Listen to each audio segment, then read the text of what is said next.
అయిపోతే మట్టి ఖర్చులు కూడా డబ్బులు ఇచ్చాం. ఇలా 29 కార్యక్రమాలు తల్లి. ప్రజలందరూ ఆలోచించమంటున్నా.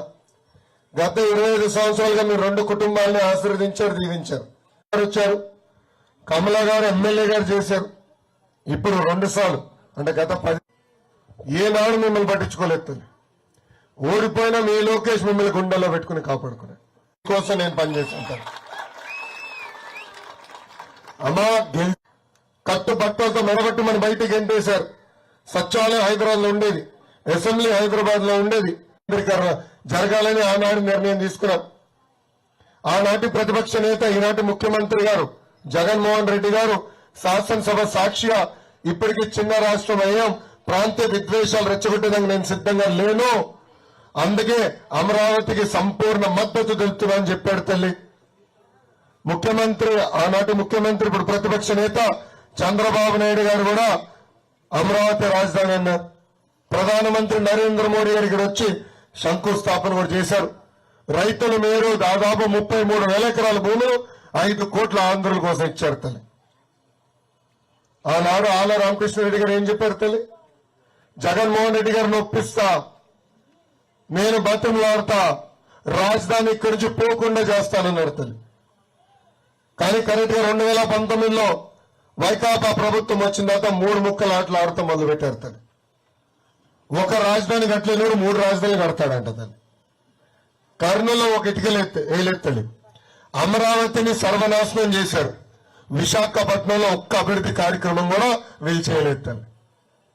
అమ్మ 3 ముక్కల బిల్లకి మొదటి ఓటు వేసిన వ్యక్తి ఎవరో తెలుసా? మన శాసనసభ్యుడు కనకట్ట కమలాసన్ ఆళ్ల రామకృష్ణారెడ్డి గారు తల్లి. ఆయన వేశారు. అమ్మ ఆనాడు అమరావతికి పక్క నియోజకవర్గాల నుంచి కొంతమంది తోలుకొని వస్తుంటే ఇక్కడున్న దళిత రైతులు అడ్డం పడ్డారు. ఆనాడు మీరే తిరుగుబాటు చేశారు. ఇది మాకు సంబంధించిన విషయం, మీరెందుకు పక్క నియోజకవర్గాల నుంచి వచ్చి మమ్మల్ని ఇబ్బంది పెడుతున్నారు?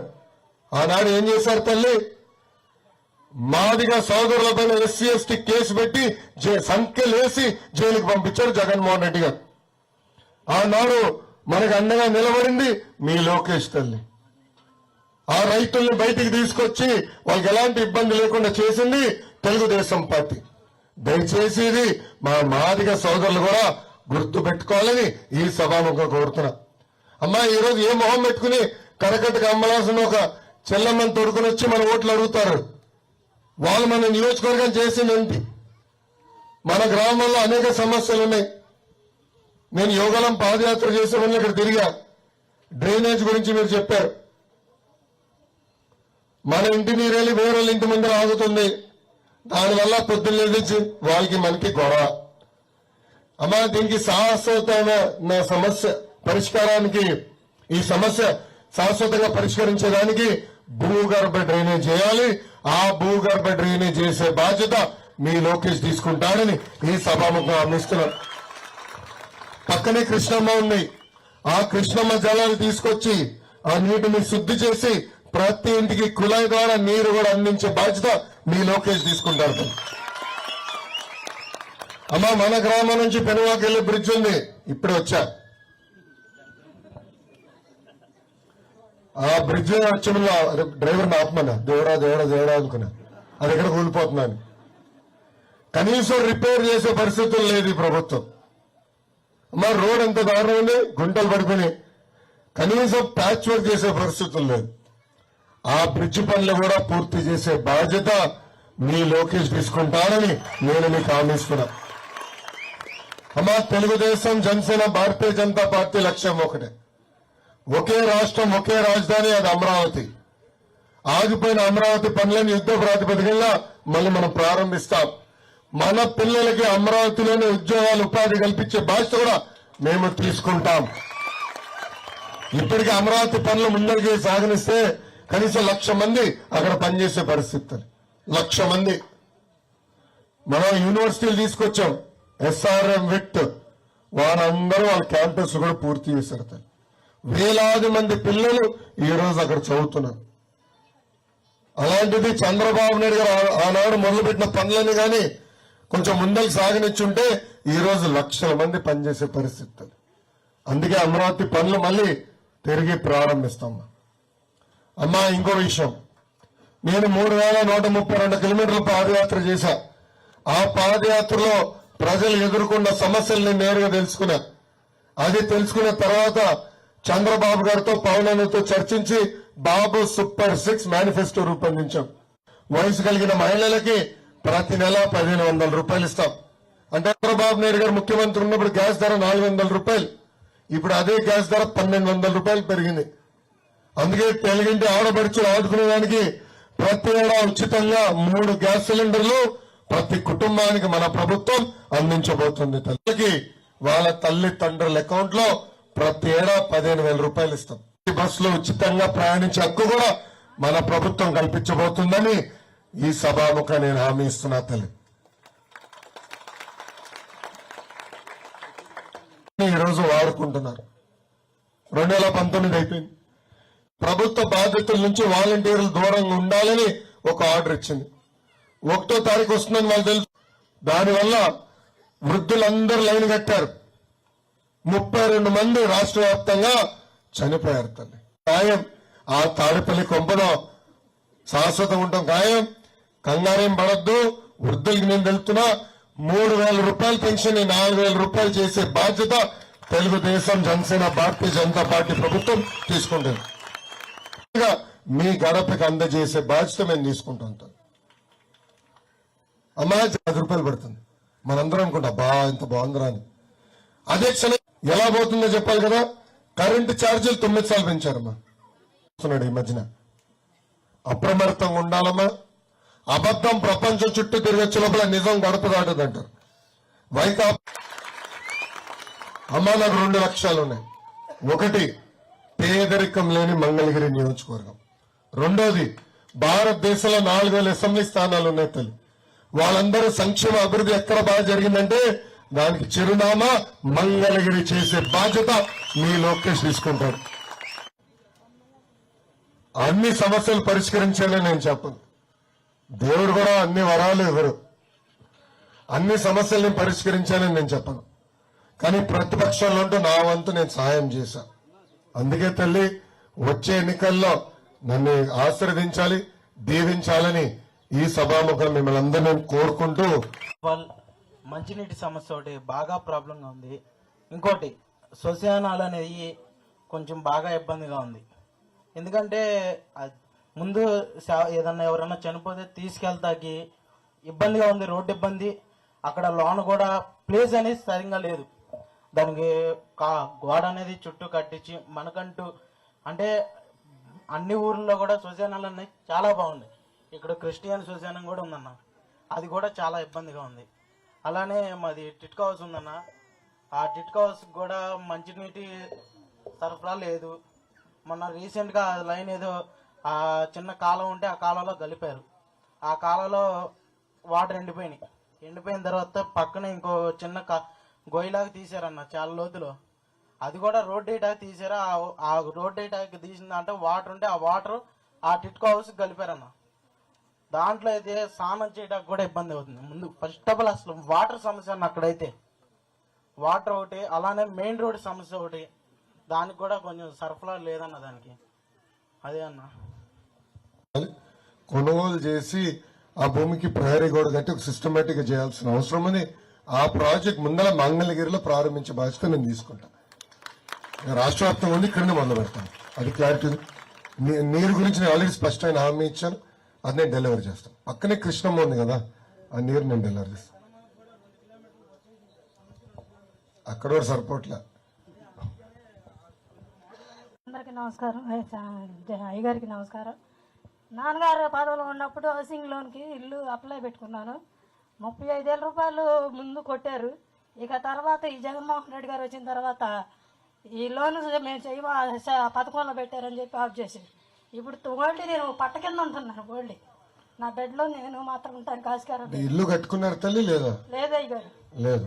ఓల్డ్ 10 రూపాయలు పట్టి మీరు సభకేసిన తెచ్చీల కిందకు ఉంటున్నాను నేను. అవునమ్మా. అవును సార్. ఇల్లు లేదు నాకు, భర్త కూడా లేడు సార్ నాకు. అమ్మ, నియోజకవర్గం వ్యాప్తంగా మా అంచనా ప్రకారం సుమారుగా 20,000 ఇల్లు కట్టాల్సిన అవసరం ఉంది తల్లి. మొన్న ఫార్మ్స్ కూడా కలెక్ట్ చేసాం. దాదాపు 8,000-9,000 అర్జీలు మాకు వచ్చినాయి. నాకు వదిలే తల్లి, ఇల్లు కట్టించి తాళాలు మీకు అందజేయాలి. ఆ బాధ్యత మేము తీసుకుంటాం. పిల్లలు కూడా ఉన్నారు నాకు సార్. నాకు అర్థం, ఇల్లు కట్టించే తాళాలు మీకు అందజేయాలి. ఆ బాధ్యత మేము తీసుకుంటాం. నేను చేస్తాను. Thank you. అబ్బాయి రాజేష్ అన్న. రాజేష్ చెప్పమ్మా. ముందు మాకు పల్లెబట్టికి ఇంటి పట్టాలు లేవు అన్న. ఇంటి పట్టాలు అసలు ఇప్పుడు ఎప్పటి నుంచో లేవు. కొద్దిగా ఇంటి పట్టాల గురించి ఆలోచించండి అన్న. కమ్యూనిటీ హాల్ మాకు మెయిన్ రోడ్డు మీద పెళ్లి చేసుకోవాలంటే ఇరుగిరుగు రోడ్లో కొద్దిగా ఇబ్బందిగా ఉంది. మాకు కొంచెం కమ్యూనిటీ హాల్ ఒకటి కట్టిస్తే పెళ్ళిళ్ళు కానీ అక్కడ కార్యక్రమం చేసుకుంటాం. ప్రభుత్వ భూమి ఉందా? ఉందన్నా. ప్రభుత్వ భూమిలో community hall community hall okay, నాకు వదిలేసాను. మాకు ఇంటి పట్టాల మటుకు గట్టిగా కావాల్సింది. అవును, గతంలో అసలు అగ్ని ప్రమాదాలు మొత్తం పోయినాయి, పోయినాయి అన్న. కాలిపోయినాయి ఇల్లు పట్టాలు. ఆ సమస్య ఉంది. సమస్య చాలా ఉంది. అందుకే ఆ పట్టాలు ఇక్కడే కదా, నియోజకవర్గ వ్యాప్తంగా కూడా పట్టాలు శాశ్వత భూ హక్కు కల్పించే పట్టాలు కావాలని కోరుతున్నారు. అది అందించే బాధ్యత నేను తీసుకుంటాను. ఓకే. అది రాసుకున్నాను. మంచి పని మాట. ఎట్లా కలకట్ట కమలాసం మర్చిపోయినాడు. నాకు వదిలేమ్మా. 30 ఎంతమంది 20 కుటుంబాలని అట్లా 3 లక్షల రూపాయలు వడ్డీ. 3 లక్షల రూపాయలు పోయి 8 లక్షల రూపాయలు అవుతున్నాయి. ఇప్పుడు మేము బ్యాంకులో నెలకు వచ్చేపడి 4,700 కట్టాలి. అయితే 4,700లో 1,300 రూపాయలు మాత్రమే ఇంటి కింద తీసుకుంటుంది. మిగిలిన 3,000 రూపాయలు కూడా 3,400 రూపాయలు కూడా వడ్డీ కింద కట్ చేసుకుంటారండి. 3,40,000 వడ్డీ కింద 3,75,000 కట్టాలండి మేము. అవును. అయితే దానికి 8 లక్షలు అయింది వడ్డీతో. ఇప్పుడు ఇన్నాళ్ళు మేము ఉండకుండా చేయకుండా అలా ఖాళీగా ఉంచిన దానికి కూడా ఆ వడ్డీ భారం మా మీద పడింది. దానివల్ల ఇప్పుడు ఈఎంఐ పెరిగింది. ఈఎంఐ పెరిగింది. అయితే మేము 4,700 కట్టాలి అవును నెలకి. ఆ 4,700లో 1,300 రూపాయలు మాత్రమే అసలు కట్ అవుతుంది. ఇక మిగిలిన 3,400 కూడా మొత్తం వడ్డీ కింద కట్ చేసుకున్నారు. ఇలా మేము 3,400 వడ్డీకే కట్ చేసుకుంటే ఇంక మేము ఎప్పటికి తెచ్చాలి ఆ బాకీ? నాకు అర్థం. దీని గురించి మేము ఎంతో మందిని అడిగామండి. నీటి సమస్య గురించి మేము తిరిగినా ఏమైనా చేస్తాము, మేము అయిపోద్దని చెప్పి అన్నారు. కానీ ఒక్కళ్ళు కూడా మాకు టిట్కో కాలనీకి వచ్చి మాట్లాడిన వాళ్ళు కానీ మీ సమస్య ఏంటని ఇంతవరకు అడిగిన వాళ్ళు లేరండి. అసలు వడ్డీ ఎంత అయింది ఏంటని నా మొదటిసారి చెప్తున్నారు. ఒక్క నిమిషం నాకు ఐడియా ఉంది. అది వడ్డీ ఇంత ఎందుకు అయింది అనేది ఒకసారి నేను అధికారులతో మాడతా. రేపు అధికారులు వచ్చినా ఏం చేయాలి నేను టేకప్ చేద్దాం. మీరు అన్నట్టు ఇది అన్యాయం. ప్రభుత్వం ఆలస్యం చేసి ఇల్లు ఇవ్వకుండా ఆలస్యం చేసి ఆ భారం మన నెత్తి మీద రుతుతో కరెక్ట్ కాదు. అది నేను టేకప్ చేస్తాను. Thank you. ప్రభుత్వం మందిగానే వచ్చుంటే మొదటి 6-7 నెలలు అయిపోయి ఉండేది. మౌలిక వసతులన్నీ వచ్చేది. ఇల్లు తాళాలు ఇచ్చాను. జగన్మోహన్ రెడ్డి గారు ముఖ్యమంత్రి అయిన తర్వాత టిట్కో ఇల్లు ఇస్తే అది ఎక్కడ తెలుగుదేశం పార్టీ లబ్ధి తెలుగుదేశం పార్టీ వల్ల పొందామని అనుకుంటారని 4 సంవత్సరాలు అట్ట లాక్కుంటూ వచ్చాడు. ఒక్క నిమిషం నేను లాక్కుంటూ వచ్చాడు. దానివల్ల బాగా డిలే అయింది. దానివల్ల ఇప్పుడు ఈరోజు వడ్డీ పెరిగిపోయింది. ఆ భారం అంతా ఎవరు కట్టాలి? ప్రజల పైన పడింది. అది తమ్ముడు చెప్పాడు, నేను చూసుకుంటాను. నాకు అర్థమైంది. వీళ్ళ తాళాలు ఇప్పటికీ 30 లక్షలు కడతాడంట. ఇంకేం చెప్పాలా? 3,000 ఇళ్ళు కూడా కట్టి ఇవ్వలేదు తల్లి. నాకు వదిలేమ్మా. ప్రత్యేక మంగళగిరి నియోజకవర్గంలో నిరుపేద కుటుంబాలు ఉన్నాయి. వాళ్ళకి ఇల్లు కట్టించి తాళాలు అందజేయాల్సిన బాధ్యత మా పైన ఉంది. అది మేము చేపడతాం తల్లి. ఏమ్మా ఎలా ఉంది? బానే ఉందా వ్యాపారం? పర్లేదా? బండి క్వాలిటీ ఉందా? మంచి క్వాలిటీ ఉందా? ఓకే, చాలా సంతోషం తల్లి. ఓకే, ఇల్లు అందించాలి, నేను చూసుకుంటాను. చేస్తాను. చేయలేదు. ధరలు విపరీతంగా పెంచారు, నాణ్యత లేదు. దానివల్ల కుటుంబాలే నాశనం అయిపోయినాయి. లక్షల మంది చనిపోయారు ఈ మద్యం తాగి. అమ్మ ఇప్పుడు ఏమైందంటే ఈ మద్యం ధరలు పెరిగిన తర్వాత ఊర్లో చాలా మంది శానిటైజర్లు లాగుతున్నారంట. శానిటైజర్లు లాగుతున్నారు. మంగళగిరి పట్టణంలో ఇలానే రచ్చబండ పెట్టుకుంటే 31 వార్డులో 30, 31, 32 వార్డులో మీటింగ్ పెడితే మహిళలు వచ్చి నాకేం చెప్పారంటే ముందల శానిటైజర్ సేల్ ఆపేయమన్నారు. నాకు అర్థం అలా. శానిటైజర్ సేల్ ఎందుకు ఆపాలి తల్లి అంటే మగవాళ్ళు ఇది క్వార్టర్ బాటిల్ ధరలు విపరీతం పెరిగిపోయినాయి, శానిటైజర్ లాగుతున్నారన్నారు. అంటే చూడండి ఎలా కుటుంబాల్ని నాశనం చేస్తున్నాడు. అమ్మ, ఆసుపత్రిలో ఎంతో మంది ఈ కల్తీ మద్యం తాగి లివర్ సమస్యతో వ్యాధి వచ్చింది, చాలా మంది చనిపోయారు. ఎప్పుడు లేని విధంగా చనిపోయారు. నాణ్యమైన మద్యం తీసుకొస్తాం, కానీ 100% మద్యం దుకాణాల సంఖ్య తగ్గించే బాధ్యతలు నేను తీసుకుంటా సార్. మద్యం నియంత్రణ చేయాలి, నేను చేస్తాను. అది మా హామీ. కరెక్ట్ చెప్పానా తల్లి? 25,000 నుంచి 30,000 వరకు వేస్తున్నారు ట్యాక్స్. 4-5 సంవత్సరాల నుంచి అలా కడుతున్నారు. Green tax, green tax Jagan tax అమ్మ. అదే అదేనండి, గ్రీన్ ట్యాక్స్ కదా, జగన్ ట్యాక్స్, జే ట్యాక్స్. అదే. అమ్మా, ఇదేంటంటే పాత వాహనాలు ఉన్న వాళ్ళకి ఎక్కువ భారం పడుతుంది. పాతవి కాదండి, కొత్త వాటికి కూడా వేస్తున్నారు. గ్రీన్ 25,000 వస్తున్నారా? 25 నుంచి 30,000 దాకా ఉంటుంది. ఓకే అమ్మాయి, ఈ సమస్య నాకు పాదయాత్రలు కూడా చెప్పారు. నేను పాత వాహనాలకు వేస్తున్నారు అనుకున్నా. ఈ గ్రీన్ ట్యాక్స్ అని, ఈ ట్యాక్స్ అని, ఆ ట్యాక్స్ అని వేస్తున్నారు.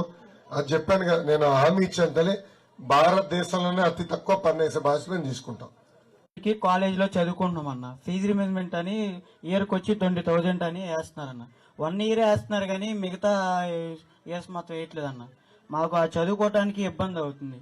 కాలేజ్ ఎగ్జామ్ ఫీజు అని, బుక్స్ ఫీజు అని, యూనిఫామ్, విద్యా దీవెన పేరుతో మోసం చేస్తున్నాడు. అది కదా, డైరెక్ట్ గా కాలేజీలకు వేసాను. మైక్ తీసుకుని చెప్పమ్మా, నాకు కొంచెం ఐడియా ఉన్నాను. అంతకుముందు టీడీపీ ప్రభుత్వంలోనేమో డైరెక్ట్ గా కాలేజీకి వేసారు సార్. ఇప్పుడేమో మామూలు తల్లుల అకౌంట్లని 1 సంవత్సరం వేసారు, అవి కూడా. తర్వాత 2 సంవత్సరాలు తల్లుల అకౌంట్లని 1000 లేకపోతే 1,500 అలా వేసారు. అంతకుముందు ప్రభుత్వంలో అయితే చదువుకోవడానికి ధైర్యంగా డైరెక్ట్ గా కాలేజీలో వేసే వాళ్ళు మీకు ఇబ్బంది ఉండేది కాదు. కరెక్ట్. దాని ద్వారా మామూలుగా మనం ప్రభుత్వం వచ్చిన తర్వాత రేపు ఈ విద్యా దీవెన అనేది డైరెక్ట్ కాలేజీకి వచ్చేలాగా ఉన్నాం. అంటే అమ్మా, ఈ మధ్యన జగన్మోహన్ రెడ్డి గారు బటన్ నొక్కితే డబ్బులు కూడా పడట్లేదు తల్లి. అంటే ఎండాకాలం వచ్చింది కదా, కంప్యూటర్ కరెంట్ లేదు తల్లి. మనకే కట్ చేయట్లా, ముఖ్యమంత్రి గారు బటన్ నొక్కే కంప్యూటర్ కూడా కరెంట్ వెళ్ళట్లేదంట. బిల్లు కట్టినట్లేడు ఆయన. అందుకే కుర్రోళ్ళకి బటన్ నొక్కినా అంటాడు విద్యా దీవెన డబ్బులు పడతారు. అమ్మా, ఈ విద్యా దీవెన కావాలని తీసుకొచ్చి మనందరిని ఇబ్బంది పెడుతున్నారు. గతంలో ఎన్నో ప్రభుత్వాలు మారినా కూడా డైరెక్ట్ గా ప్రభుత్వం డబ్బులు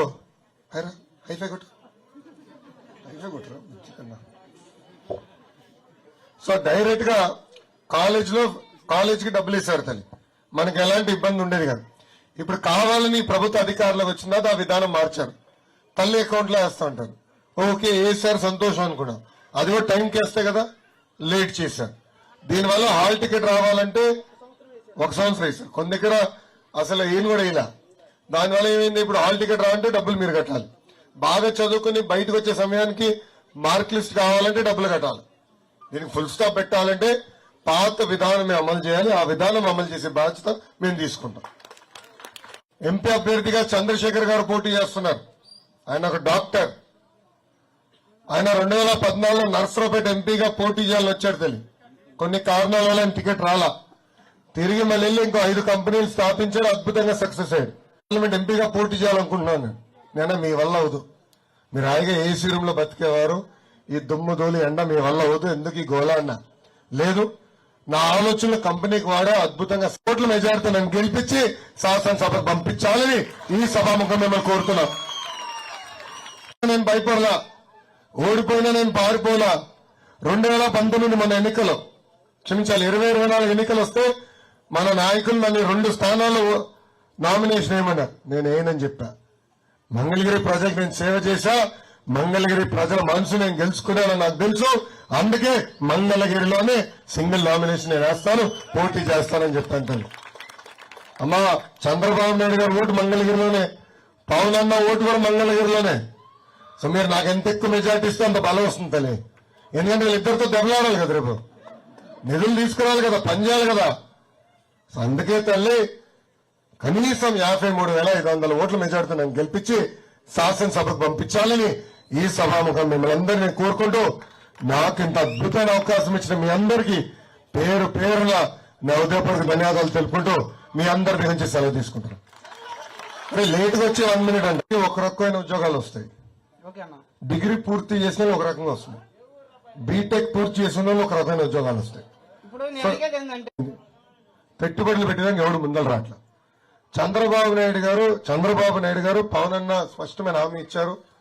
డిఎస్సి, మెగా డిఎస్సి ఏర్పాటు చేస్తా ఉన్నారు. సో మొదటి సంవత్సరంలో ఏం జరుగుతుందంటే ప్రభుత్వ ఉద్యోగాలు విడుదల చేస్తాం. అదే విధంగా రాబోయే ఇంకొక 4 సంవత్సరాలు కూడా ప్రతి సంవత్సరం ప్రభుత్వ ఉద్యోగాలు వదులుతాం. 5 సంవత్సరాల ఒక పద్ధతి ప్రకారం ప్రభుత్వ ఉద్యోగాలను భర్తీ చేసే బాధ్యత మేము తీసుకుంటాం. ఒకటి. రెండోది, ఇప్పుడు ఎవరైతే ఆంధ్ర రాష్ట్రంలో పెట్టుబడులు పెట్టాలనుకుంటున్నారో అంటే భారతదేశంలో కొత్త ప్లాంట్లు స్థాపించాలనుకుంటున్నారో వాళ్ళందరి దగ్గరికి వెళ్ళాలి, మళ్ళీ వాళ్ళని ఒప్పించాలి. ఇంకా సైకో జగన్ మళ్ళీ రాడు, కంగారు ఉండదు, మిమ్మల్ని ఇబ్బంది పెట్టే నాదుడు ఉండడు, రాండ్రా బాబు అని బతిమలాడి మళ్ళీ తీసుకురాలి. అదొక సంవత్సరం వరకు పట్టచ్చు, సంవత్సరమైన వరకు పట్టచ్చు. అది నేను చెప్తాను. ఓకే, అరే వెనకాల నుంచి చెప్తాం కదరా, చెప్తే డైరెక్ట్ మైక్ లో చెప్పు. జగన్మోహన్ రెడ్డి లాగా ఇసుక మధ్యలో డబ్బులు దొప్పితే భయపడాలి, కానీ ఏం తప్పు చేయనప్పుడు ఎందుకు భయపడాలన్నా నిప్పులాగా బతుకుతాం. ధైర్యంగా సమాధానం చెప్పు. ఓకేమ్మా, థ్యాంక్ యూ అమ్మా.